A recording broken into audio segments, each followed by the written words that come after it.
There is a riff that changed my band's life forever, and it's Enter Sandman in major key. And they hate me when I play it, so I'll play it for you guys.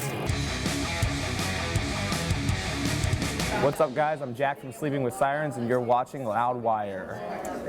Okay, it's funny because my mom is actually a drummer. So she grew up, I grew up in like a southern rock household. My mom played in like bars, all that other fun stuff. And then she was like, honey, you should learn how to play guitar. And I was like, Mom, I don't know if I really want to play guitar. So she basically forced me into doing it. I ended up loving her for it, But it was just the straight up A. And I was like, wait, that sounds like that ZZ Top song I heard out of my mom's thing over and over and over again. So it's like Marsh Tucker Band, ZZ Top, Leonard Skinner. That's like where I thrive. But I was a kid and I was like, holy shit, I can play guitar. So after I learned that, the LaGrange was the first riff that I ever learned in my entire life. And after that, it just kind of stuck with me, and I started jamming with my mom in the garage and all that other stuff, and eventually worked my way into bands. So yeah.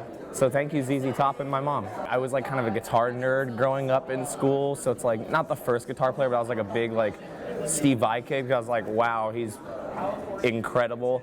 But for me, it's I loved Pantera doing solos. I also loved Brown Sound from Sum 41. He was also a really big influence on me as a guitar player.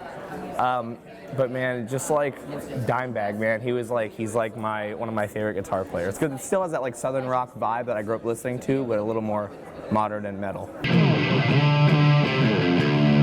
Down Broken riff.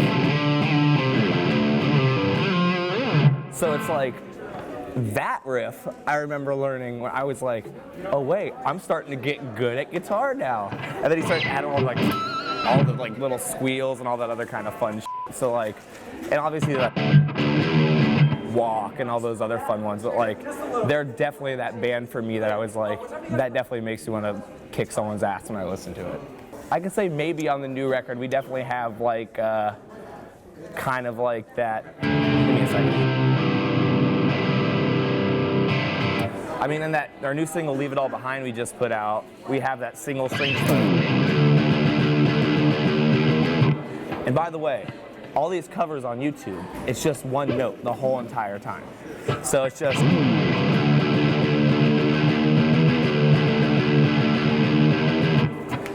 but that's kind of Pantera-y in a way to me. I think recording the newest record, it was there's this riff called Never Enough that is kind of it's on the heavier edge of things. If you heard our new single, Leave It All Behind, you kind of know what direction we're going in, but it has, so it's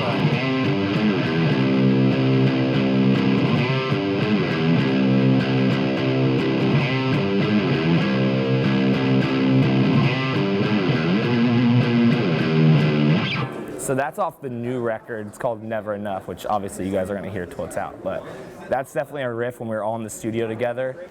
They just gave me a click, and they were like, dude, just start riffing. And I remember Kellen looking at me going, that's the one. Let's work off that. So, and then that turned into a full song.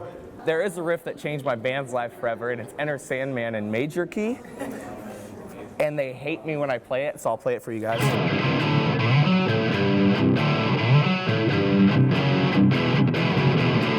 So every time I play that, they get really pissed. So yeah, it's kind of a life-changing riff for me.